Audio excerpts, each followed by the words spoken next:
Yes, my name is Akena Candano. I come from Gulu and Goro village, and I'm very happy to be here. I thank God for this opportunity, and I would like to express this testimony to you all. So let me hope all of you are willing to hear this from me myself. This is what I went through. So when insurgency started to happen really in northern Uganda by Kony's rebel,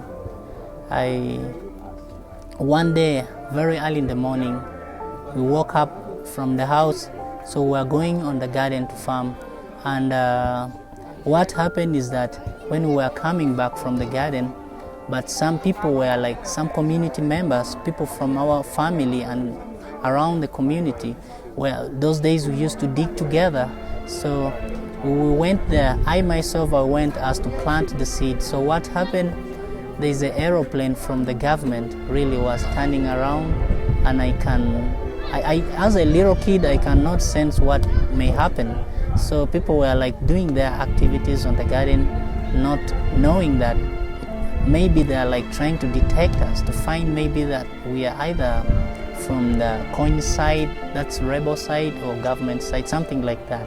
Because most of the Kony's rebel, they don't put on a combat, they put on a civilian wear. So I think maybe the pilot had mistaken us like rebel, they had to drop a bomb. So the aeroplane turned around and then dropped a bomb, and of which even the evidence is there, because what I'm speaking right now, it is what I have really the evidence for that. So we still have even some of the fragments, bomb fragments, and even where they have dropped them in our land where I come from. So we ended up running that very week. A week later, something again happened, that some rebels, they came really, that one I believe they were rebels. So when they reached us, this is what they did. I was in the house and it was raining in the morning really. So I was like coming out from the house. So I met one standing on the compound nearby door saying we should come out. So I went inside the house. I was there with my mother. So what I said is like, I told my mother, it's now, I don't know if we are going to survive, because these people are planning to set fire into on the house and then we get burned. So I don't want to die like this. We rather just run away and then they shoot us.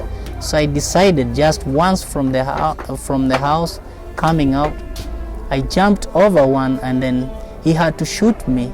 So I never knew that he had shot me. So from there I survived with a gun, and I don't know how to operate the gun.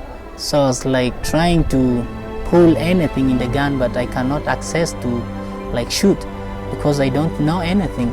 So I started running with that gun. That is how my mother also sneaked away from there, and she took her own way and I also took another way.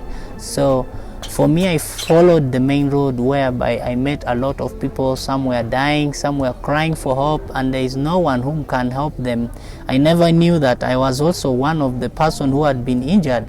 So that day was really a day that I'll never ever forget in my life, really, for what had happened.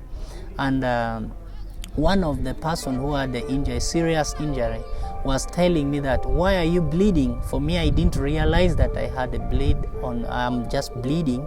So I decided like to check on what had happened to me, and then I come to realize that I have a very big injury on nearby this side of the rib. And can I show it? Sure. Yes, of which I think you can see some here. So this is where they shot me. Yes. So